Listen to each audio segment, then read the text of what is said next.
Bonjour et bienvenue sur DataGen, le podcast qui permet de comprendre les stratégies data des plus belles startups en France. Je suis Robin Conquet et dans chaque épisode, j'invite un spécialiste de la data pour décrypter les problématiques de sa boîte. Étant donné que je partais d'une feuille vierge cette fois chez Tester, j'ai voulu prendre le problème à l'envers, d'anticiper nos besoins et de créer d'ores et déjà en fait l'intégralité des référentiels de données qui soient formés et en place pour les futurs cas d'usage qu'on aura. Aujourd'hui, je reçois David Kayal, CTO chez Tester. Tester développe des cuisines virtuelles et propose des concepts de restaurants uniquement dédiés à la livraison via les plateformes telles que Deliveroo et Uber Eats. Ils ont déjà lancé 6 concepts, dont par exemple Outfry, le poulet frit à la coréenne, ou Mission Saigon, un boboon vietnamien. Tester est déjà implanté dans 3 pays et a effectué 3 levées de fonds dont la dernière s'est levée à 8 millions d'euros en 2019. Dans cet épisode, on s'intéresse particulièrement au rôle que peut avoir un pôle tech dans une startup qui fait de la restauration. Si vous aimez le podcast, n'hésitez pas à me laisser un avis et à vous abonner sur Apple Podcast ou iTunes. Merci et bonne écoute. Bonjour David. Hello. Merci d'avoir accepté mon invitation. Merci à toi de m'avoir invité. Est-ce que tu peux nous en dire un peu plus sur Tester ? Oui, bien sûr. Déjà pour le contexte, Tester en fait c'est une boîte qui fait de la food, donc concrètement on prépare de la nourriture. Et l'idée c'est que notre effectif est un peu divisé entre les cuisines, les personnes au HQ qui dirigent tout ça, et effectivement il y a un pôle tech là-dedans que je représente. En termes de cuisine, on a une quinzaine de cuisines qui sont réparties entre 3 pays, donc on est présent à Paris, on est présent à Londres, on est également présent à Madrid. Et dans chacun de ces pays, il y a à peu près 5-6 cuisines en France, 5-6 cuisines au UK et 2-3 cuisines à Madrid. Ok. Elle a quel âge là ? La boîte, elle a 3 ans, un peu plus de 3 ans, on a fêté nos 3 ans juste après le confinement. Et ouais, elle a été montée par Anton, qui est un ancien de Deliveroo, qui est un des premiers de Deliveroo d'ailleurs. Et il s'est dit qu'il y avait quelque chose à faire avec la food, à savoir proposer quelque chose d'un peu plus intéressant sur les plateformes comme Deliveroo, Uber Eats, qu'un pizza, sushi, burger. Et il en est arrivé à développer un peu ce concept de cuisine dédiée à la delivery, avec une spécialisation sur la food asiatique.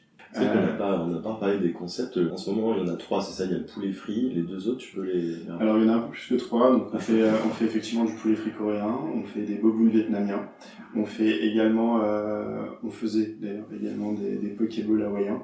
On a lancé récemment un nouveau concept de burger asiatique végétarien, que je vous recommande d'essayer. C'est vraiment toujours des très concepts originaux, c'est marrant. Ouais, on essaye de, comme je te l'ai dit, de sortir un peu du pizza sushi burger. Et si on doit en faire un des 3, typiquement le burger ici, on va essayer d'avoir une touche un tout petit peu différente. Donc là, on est sur des burgers asiatiques et en plus de ça, végétariens. Et donc toi, t'es CTO chez Tester. Tu peux nous dire un peu comment tu t'es retrouvé CTO dans cette boîte ? Ouais, c'est une histoire qui est assez drôle. Concrètement, ce qui s'est passé, c'est que j'ai fait 3 ans de conseil, c'est là où on s'est rencontrés. Et suite à ça, j'avais envie de quelque chose de nouveau, j'avais envie de me projeter dans un projet concret, arrêter de faire du conseil, donc plusieurs missions, mais vraiment avoir un objectif concret. Et j'ai commencé à chercher dans le domaine des startups. Et il faut savoir, ça n'a rien à voir avec le travail, mais que j'ai une grande lubie pour le poulet au général, et le poulet frit en plus particulier. Je fais même des chicken quests, c'est-à-dire que je voyage dans des pays et je teste spécifiquement certains poulets. Si ça t'intéresse, faut que t'ailles à Amsterdam, il y a Van Split, un des meilleurs poulets pour moi en Europe. Et l'idée, c'est que, grande lubie pour le poulet frit en plus. Je commande énormément sur les plateformes de delivery et voilà. Donc ça, c'est le contexte. J'ai rencontré Anton autour d'un café. On commence à discuter. Il m'explique ce que c'est que Tester, les marques qu'il y a derrière. Et là, je cite quand il me présente Outfry, qui est, en gros, le best-seller de la boîte. Il me parle de poulet frit spécial sur les delivery. Et là, je fais le raccord dans ma mémoire. Et il s'avère qu'en fait, j'avais déjà commandé 2 fois. La première fois, j'avais commandé et j'avais été très content de ma commande et je me suis dit la deuxième fois, ok, cette fois je vais au restaurant, j'ai googlé Outfry, j'ai trouvé une adresse, j'y suis allé et il s'avère qu'il n'y avait rien du tout walou. Et l'idée c'est qu'en fait nos cuisines étant spécifiques à la delivery, elles sont pas sur pignon sur rue et elles sont pas en fait dédiées à ce que les personnes aillent manger sur place. Du coup je me suis retrouvé un peu penaud, je suis rentré chez moi, j'ai recommandé et j'étais très content et du coup je lui ai raconté cette histoire et ça nous a directement rapprochés, on s'est dit qu'il y avait quelque chose à faire et c'est comme ça qu'en fait la discussion a été entamée avec Anton. Donc en tant que CTO chez Tester, tu montes le département tech de la boîte. Ça consiste en quoi ? Parce que Tester, vous êtes des cuisines dédiées à la livraison sur des plateformes comme Uber Eats et Deliveroo. On voit pas tout de suite au premier abord l'apport tech pour le business de Tester. Je t'avoue que pour moi aussi, quand j'ai rencontré Anton, je voyais pas l'apport tech qu'il pouvait y avoir. Et c'est la question qui revient assez souvent en fait lorsque je présente mon rôle et l'entreprise. Lorsqu'Anton a fondé la boîte, il avait très rapidement l'ambition de rajouter de la technologie au sein des opérations. Il a mandaté une boîte de conseil en data anglaise pour créer en fait une première version d'un algorithme de prédiction qui permettait en fait d'anticiper les ventes et du coup d'alléger les opérations en termes de supply chain, d'anticiper en gros les commandes de matières premières pour chacune des cuisines. Donc ça c'est une des premières briques qui existait déjà lorsque je suis arrivé. Et l'idée c'est que en discutant, en comprenant le besoin, on a aussi construit une vision qui était un peu plus large que simplement l'assistanat des opérations. Et on est allé un peu plus loin déjà. On a commencé à parler en fait de data. Avant même de parler de prédiction, on a parlé de data au sens général, donc ça passe par de l'analytics. Avant que j'arrive, il était impossible, à moins d'agréger manuellement l'intégralité des informations proposées par Deliveroo ou Uber Eats, ne serait-ce que d'avoir une vision globale de combien la boîte fait de commandes par jour. De ça, on découle en fait tous les sujets d'infrastructure. Quelle infrastructure je vais mettre en place pour récupérer ces informations, quelles sont les sources de données, comment je les nettoie, comment je les normalise pour qu'elles soient au même format et que je puisse les exploiter. Et également, quelles sont les données dont je vais avoir besoin à l'avenir et de commencer à anticiper des besoins. Donc ça, c'est vraiment le tout premier besoin qu'on a mis en place, qui est l'analytics. C'est arrivé de manière concrète très très rapidement. Ça n'a pas été un effort, ça a simplement été de l'agrégation d'informations. Ayant cette visibilité qu'on peut désormais donner en fait à l'intégralité de l'entreprise, on a commencé à découler de nouveaux besoins. Donc le premier, ça a été des besoins très opérationnels. Comment on fait pour en fait assister la supply chain, comment on fait pour assister les opérations pour effectivement que ça se passe mieux en cuisine. Le deuxième, ça a été de mettre en place effectivement pas mal d'automatisation. Et enfin, c'est de également développer des outils qui cette fois vont être à destination de nos clients en direct. La communication aujourd'hui étant obstruée par les plateformes, elles font en fait interface entre nous et les clients finaux. L'idée c'est de commencer à se placer sur le marché pour créer un canal de communication en direct et éviter d'être dépendant des plateformes. Donc à terme, c'est en fait recréer un peu votre propre plateforme de commande type Uber Eats, mais qui sera dédiée au concept de testeur. Exactement. C'est un projet sur lequel on est concrètement en train de travailler, c'est un peu l'exclu. Sur lequel on est en train de travailler, qu'on va tester en Angleterre pour commencer sur un échantillon restreint, voir en fait l'attraction qu'on va avoir et les challenges techniques qui vont en découler. Et l'idée effectivement c'est d'avoir créé notre canal en plus. Bien évidemment de ne pas se soustraire des plateformes parce qu'elles ont beaucoup de poids sur le marché aujourd'hui et que ça reste le choix initial en fait des clients. L'idée c'est qu'en fait on estime que l'offre de food initiale était très select, c'est-à-dire que il y a 3 ans, quand tu allais sur Deliveroo, c'était pour trouver les restos qualitatifs de ton quartier, te commander chez toi sans avoir d'efforts à faire. Et aujourd'hui, en fait, l'offre a évolué, on trouve tout, littéralement tout, également de l'épicerie. L'offre est beaucoup trop importante. Et l'idée, c'est de revenir à cette essence même, de proposer en fait des restaurants qui sortent un peu de l'ordinaire, qui sont dédiés à la delivery et qui ont une qualité un tout petit peu supérieure. Mais là, du coup, ce serait effectivement plus tout à fait le même job, parce que vous irez sur du web, il faudrait faire une application mobile, ça sortirait un peu du scope data. L'idée de la tech chez nous, c'est pas que de la data. On a pris l'angle de la data parce qu'en fait, c'était ce qui était présent instantanément et qui était sous-exploité. De ce côté-là, en gros, ce qui va se passer, c'est que la tech, de manière générale chez Taster, c'est la data, c'est du software engineering, et c'est tout ce qui va en découler, à savoir du DevOps, ça va être du produit, ça va être etc., etc. On ne fait pas que de la data, même si c'est l'information qui nous aide déjà à répondre aux 2 premiers besoins qui sont comment on assiste la supply chain, comment on assiste les opérations, et comment on met en place des outils pour automatiser l'intégralité des tâches récurrentes et sans valeur ajoutée de nos opérationnels. Ok, c'est quoi une journée type pour toi ? Enfin, genre une journée type éventuellement même quand t'es arrivé chez Tester et une journée type maintenant. Elles ont bien changé, ça je peux te le dire, et je pense que je suis pas le seul pour qui elles ont changé chez Tester, mais mes journées type au tout début, j'étais le seul tech, on avait un freelance avec qui on travaillait et l'agence de data anglaise, donc mes journées type étaient de déjà comprendre l'intégralité de ce qui avait été développé.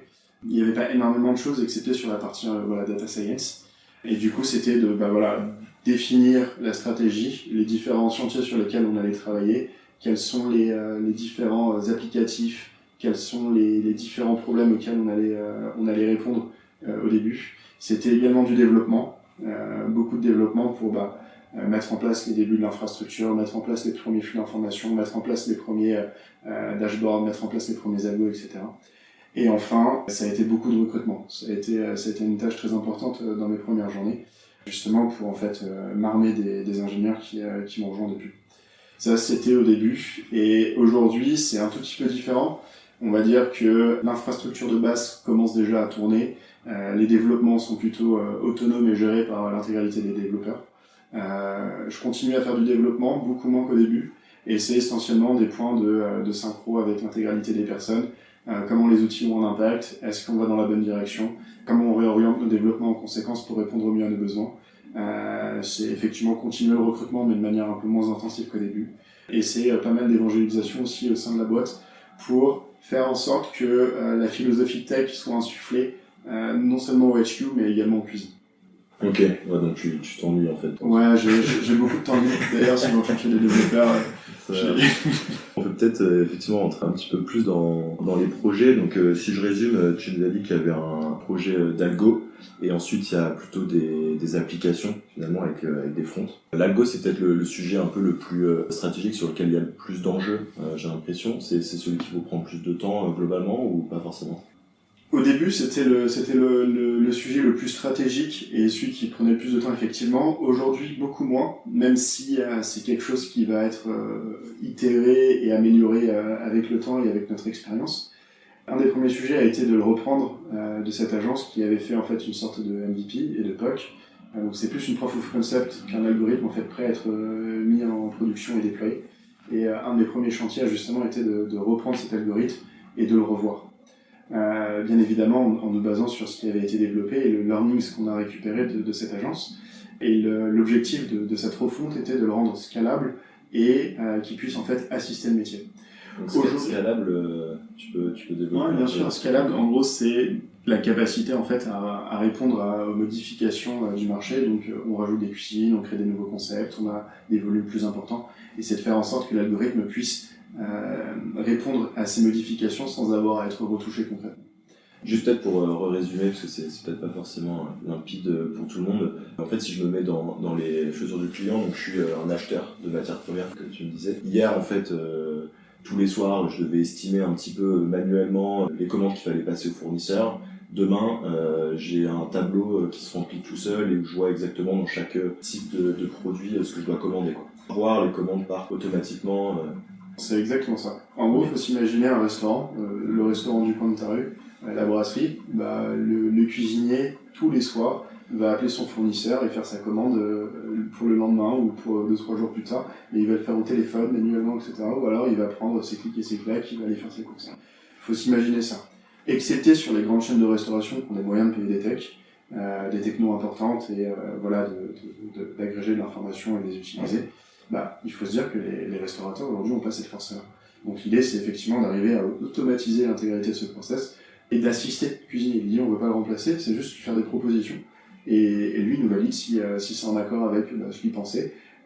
Et l'idée c'est derrière d'automatiser l'envoi au fournisseur, la réception, etc. Ouais, donc les objectifs en fait ils sont multiples, c'est que tu as d'un côté faire gagner beaucoup de temps côté opération, donc aux cuisiniers, aux acheteurs, faire moins de pertes, moins d'inventaire inutile. Il y a un impact business direct qui se mesure assez facilement, donc ça c'est intéressant parce que c'est souvent un enjeu pour les boîtes de réussir à valoriser l'apport business de ce type de projet un peu presque R&D, quoi. La valeur de ça en fait c'est d'avoir de la visibilité. Avant même d'automatiser, c'est d'avoir de la visibilité, c'est-à-dire que ça passe par un canal qui est technique et de ce fait-là on sait qu'est-ce qui a été proposé, qu'est-ce qui a été commandé, qu'est-ce qui a été reçu. À partir de là, effectivement, l'idée c'est d'après d'améliorer l'excellence opérationnelle et de faire en sorte que le gaspillage soit le moins élevé possible et de faire en sorte également que le manager de nos cuisines, qui concrètement doit faire des commandes tous les jours, gagne du temps et que ce soit plus en fait une plaie pour lui de le faire. Qu'il puisse en fait se concentrer sur la confection de nos plats et leur qualité. Si on parle un peu de la méthodologie que vous avez utilisée pour développer ce projet, est-ce que vous suivez des étapes précises? Tu parlais notamment de POC, donc le Proof of Concept. Après, souvent, on parle aussi dans la data d'une phase d'industrialisation. Est-ce que vous suivez des étapes assez précises comme ça? Alors, oui et non. C'est-à-dire qu'on reste une petite équipe. On est l'équipe de 5 personnes. Donc, L'idée, c'est qu'il faut quand même qu'on reste agile et pas qu'on crée de la rigidité dans nos process.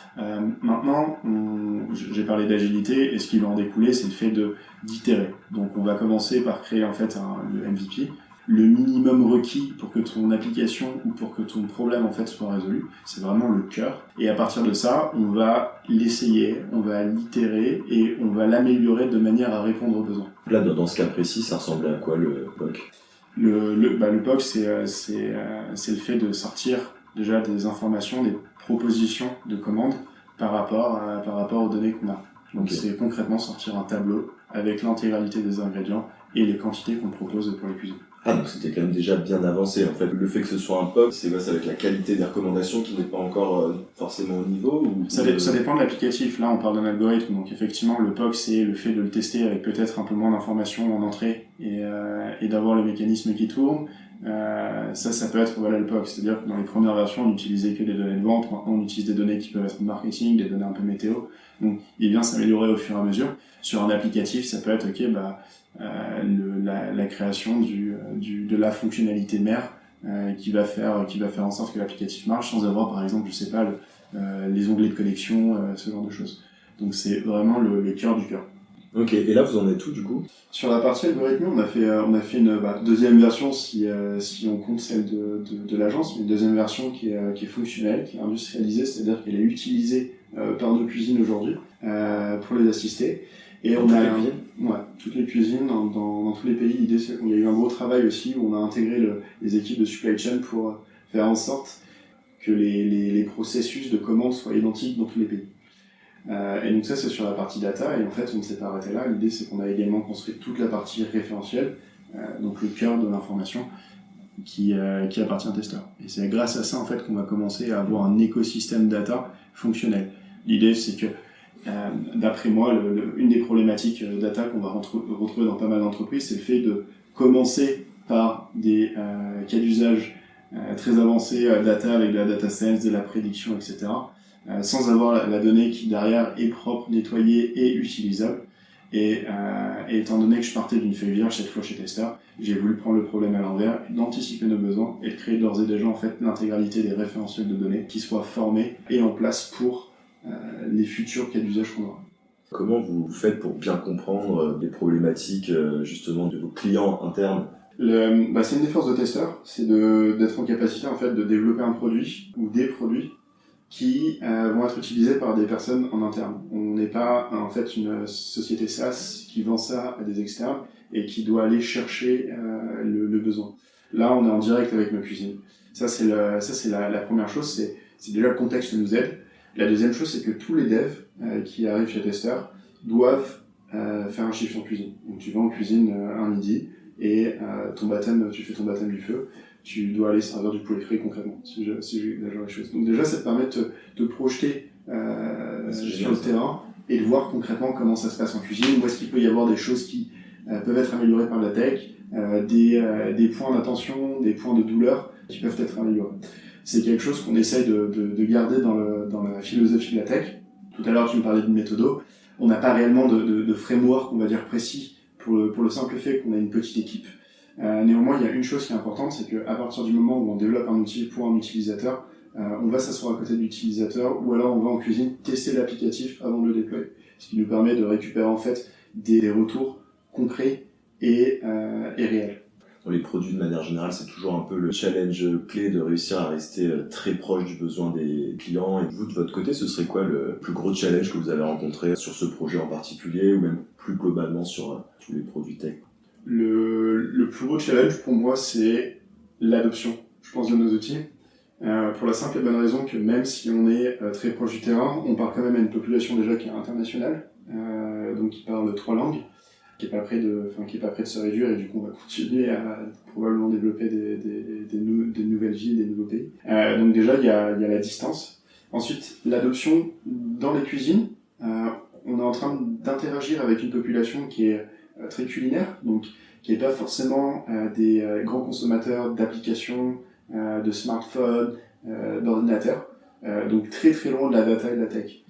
Donc là, il y a un vrai travail d'évangélisation pour leur expliquer ce qu'on fait, de les embarquer dans le process de développement, de récupérer les besoins et de vraiment leur faire comprendre qu'ils sont écoutés et que les outils qu'on développe ne sont pas là en fait pour les embêter, mais justement pour les aider dans leur tâche quotidienne.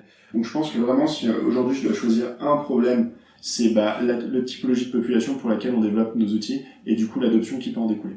Vous avez mis en place des process spécifiques pour faciliter l'adoption ? Ouais. On commence à créer des petits événements en interne qui sont des événements qui ont lieu toutes les 6 semaines et qui permettent en fait de présenter à l'intégralité de la boîte les avancées technologiques. On va, comme je te l'ai dit, très souvent en cuisine pour tester les outils. L'idée c'est aussi de le montrer, on voyage un peu, on va à Londres montrer ça dans des cuisines. On va également On va faire beaucoup d'évangélisation. Exactement. Et derrière, on trouve aussi des personnes évangélistes au sein du HQ qui interagissent avec énormément de cuisine dans les équipes opérationnelles, ce qui nous permet aussi d'avoir une nouvelle voie, un nouvel élan pour l'adoption de ces outils et surtout leur installation. Ok, intéressant. On va parler tech un peu pour tous les devs qui nous écoutent. Vous utilisez quoi comme techno chez Tester ? Sur les technos, on est essentiellement sur des technologies cloud, ce qui nous permet d'aller un peu plus vite et de se passer de certains problèmes. On a choisi pour l'instant de travailler avec Google sur la partie cloud, donc on est sur du GCP, Google Cloud Platform. On utilise essentiellement des technos qui sont serverless et le langage un peu principal de développement c'est du Python pour la partie back et ça va être du JS sur la partie front. L'idée ici c'est de faire en sorte qu'avec une équipe réduite, donc les 5 ingénieurs plus moi qu'on a actuellement, c'est d'éviter de perdre du temps et vraiment de se focaliser sur la valeur métier de ce qu'on va créer. Donc les serverless nous aident dans ce sens-là. Et après, étant donné que toute la stratégie est très tournée autour de la donnée, c'est prendre du Python qui est très utilisé dans la communauté data, qui a fait ses preuves, qui a énormément de librairies en conséquence.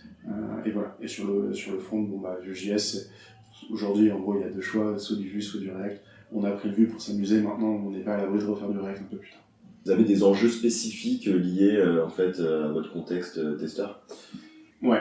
On va avoir la sécurité, même si aujourd'hui effectivement on n'a pas à disposition des données personnelles, c'est quand même quelque chose sur lequel on va travailler. Je pense que c'est une réponse que tout le monde te donnera, tout le monde ira dans le sens de la sécurité parce que c'est quelque chose qui est une base aujourd'hui dans l'informatique.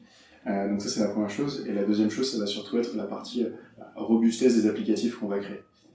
L'idée c'est de pouvoir en fait supporter la montée en charge. Vous êtes organisé comment chez Tester ? Alors, avant que je te donne les noms de chaque profil, il faut garder en tête que c'est les premiers ingénieurs que j'ai recrutés. Et ce que j'ai cherché à avoir, c'est des personnes qui, effectivement, ont une spécialisation, qu'elle soit data, software ou même infrastructure, mais qui, derrière, en fait, étaient pluridisciplinaires et pouvaient, en fait, outrepasser leur qualité d'expert, justement pour pouvoir répondre à des besoins de testeurs qui allaient changer au fur et à mesure du temps. Je m'explique. En gros, nos ingénieurs aujourd'hui ne font pas juste du développement. Ils vont de la récupération du besoin aux interactions avec les métiers, à la mise en place d'ateliers, aux tests en cuisine, au développement, à l'itération, mais également à la communication autour. Donc aujourd'hui, en fait, ils tiennent des projets en autonomie. Ça, c'est la première chose. Et ensuite, effectivement, donc si on rentre un peu plus dans le détail, donc sur les 5 ingénieurs qui m'accompagnent, il va y avoir un data engineer, un data scientist. Il va également y avoir 2 software engineers et un DevOps. Donc on remplit à peu près toutes les cases nécessaires pour nos besoins initiaux. Il va nous manquer pas mal de choses, néanmoins, on a ce qu'il nous faut, et en fait, ils sont tous à peu près full stack, donc ça leur dérange pas de faire un peu de front de temps en temps, un peu de back quand c'est pas leur expertise, faire un peu d'infra, faire de la CI, etc. Et sur un projet type, par exemple, sur le projet Algo, tout le monde intervient. Ils sont pas séparés sur différents projets. Ça dépend de la temporalité. C'est-à-dire que sur les lancements de projets, les très gros projets sur lesquels qui va avoir un impact sur l'intégralité de tous nos assets technologiques, il est évident que tout le monde va interagir un peu, tout le monde va réfléchir en bonne intelligence pour établir l'infrastructure, l'architecture qui va répondre au mieux à tout le monde. Néanmoins, en fait, ça commence à se dessiner, chaque personne prend un peu une spécialité. Donc sur la partie algorithmie, effectivement, le data scientist a pris ses marques, et c'est un peu devenu le honneur de cette partie-là. Même si le savoir et toute la documentation est partagée avec tout le monde, de manière à ce que tout le monde soit au même niveau d'expertise. On arrive sur les dernières questions. Est-ce que tu as une recommandation de contenu que tu pourrais conseiller aux auditeurs, que ce soit pro ou pas pro d'ailleurs, comme tu préfères ? Ouais, c'est une newsletter qui m'avait été conseillée par mon ancien manager d'Artefact, qui est honnêtement une newsletter que je recommande à beaucoup de personnes, même des non techniques, qui est la newsletter de Benedict Evans, qui en fait agrège pas mal d'informations et de news qui se sont passées dans le monde de la tech et dans le monde de la data aussi au sens général, mais également plein de petites news geeks très sympathiques et de temps en temps des articles beaucoup plus techniques. Donc en fait, il y en a pour tout le monde là-dedans. Ok, trop cool. Et enfin, est-ce que tu peux me parler d'une autre équipe en France qui développe genre une technologie avancée que tu penses que je devrais interviewer? Algolia, c'est des Français qui ont monté ça. Elle a un rayonnement international aujourd'hui, elle a une valorisation qui est énorme, et techniquement c'est des monstres. Ça, tu veux rappeler ce qu'ils font, Algolia? Ils font de la search as a service, donc concrètement ils permettent d'améliorer en fait les moteurs de recherche de différents sites sans avoir en fait à impacter l'intégralité de l'infrastructure d'un site internet. Donc c'est vraiment du limite plug and play pour améliorer la recherche sur les sites internet. Merci David. Merci à toi. Et à bientôt. À bientôt. Merci d'avoir écouté cet épisode. Si vous a plu, n'hésitez pas à me laisser un avis sur Apple Podcasts ou iTunes. À bientôt!